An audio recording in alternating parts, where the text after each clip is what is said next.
Mission Saint-Luc, c'est un pôle d'activité pour les jeunes de Brest, leurs animateurs. Alors quand on dit de Brest, c'est pas seulement la ville, mais c'est vraiment tous les alentours. Ça propose des moyens humains, techniques, pour que les jeunes catholiques puissent vivre pleinement leur foi, en complément de ce qui se vit déjà dans leur doyenné, dans leur secteur, en mettant à disposition des moyens humains et techniques qui sont partagés, du coup, on va dire, au niveau de tout le territoire.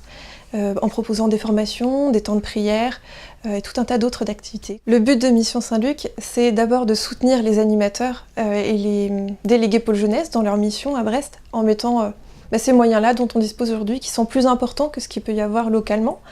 Donc ça c'est une première chose. Et la deuxième chose, Mission Saint-Luc, il y a le mot mission dedans, il y a une dimension profondément missionnaire au départ de ce projet pour faire grandir les jeunes dans la foi, qui puissent eux-mêmes après aller s'investir ressourcés dans leur paroisse.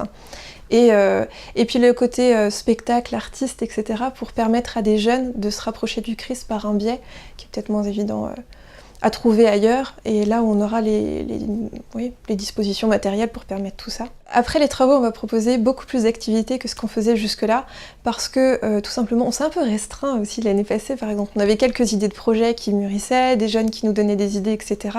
Mais on voulait vraiment attendre d'avoir des beaux locaux, de pouvoir être bien installés pour pouvoir accueillir tout ça, concrétiser, et puis même nous pour proposer notre soutien, notre aide aux différents responsables.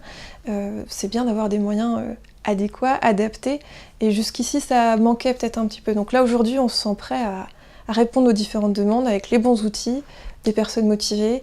Donc là ça y est, on va pouvoir ouvrir tout ça avec des activités beaucoup plus variées que ce qu'on proposait jusque-là.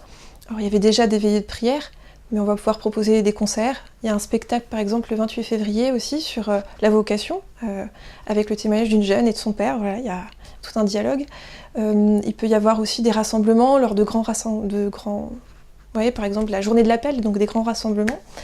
Des cours de cuisine aussi, parce que les étudiants qui viennent à Brest le dimanche soir, c'est un peu plus dur, donc on fait un programme messe du dimanche à Saint-Louis et cours de cuisine à Saint-Luc. Tout un tas d'activités comme ça, et encore plein d'autres surprises qui germeront d'ici la fin de l'année certainement.